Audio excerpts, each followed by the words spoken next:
ఏ జింక లే.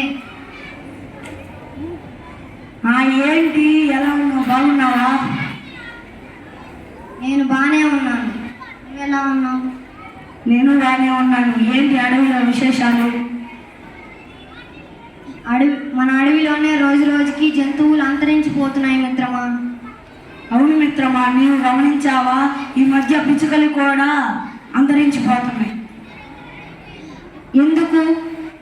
ఎందుకంటే మానవులు సెల్ ఫోన్లు వాడడం వల్ల వాళ్ళ ఆరోగ్యాలే పాడు చేసుకోవడం కాకుండా సెల్ టవర్ల రేడియేషన్ వల్ల పిచ్చుకలు అంతరించిపోతున్నాయి.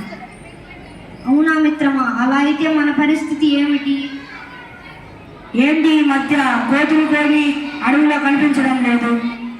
ఓ అదా, వర్షాలు పడక చెట్లకు పండ్లు కాయక ఆహారం కోసం కోతులు ఊరిలోకి వెళ్ళిపోతున్నాయి. అవును మిత్రమా, కోతులు నీకన్నా చాలా హుషారుగా ఉంటాయి కదూ? కాదు, వాటికన్నా నేనే హుషారుగా ఉంటాను. నేను ఆగండి, మీ ఇద్దరు ఎందుకు కొట్టుకుంటున్నారు?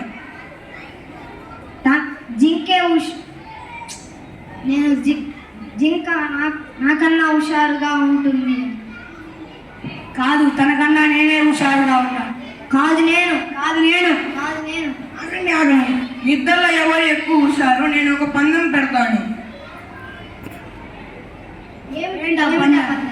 నేను అడవిలో ఒక దుంపను దాచిపెడతాను. ఆ దుంపను ముందుగా వెళ్ళి ఎవరైతే వెతుకుతారో వాళ్ళే ఈ పోటీలో విజేతగా నిలుస్తారు మరియు హుషారుగా ఉన్నట్లు అర్థం. మరి మీరు ఈ పోటీకి సిద్ధమేనా? సిద్ధమే. సరే, అట్లయితే కళ్ళు మూసుకోండి.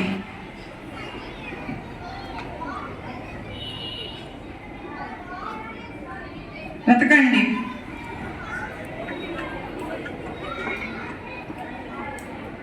జింక వెతకడానికి చాలా సమయం పట్టింది కదా. కాసేపు తనకన్నా నేనే వేగంగా పరిగెత్తగలను కదా. కాసేపు నేను ఒక గురుకు తీసి మళ్ళీ వెతుకుతాను.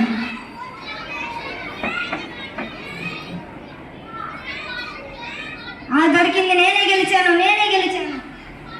ఓ బద్దక మహాశయ, లే.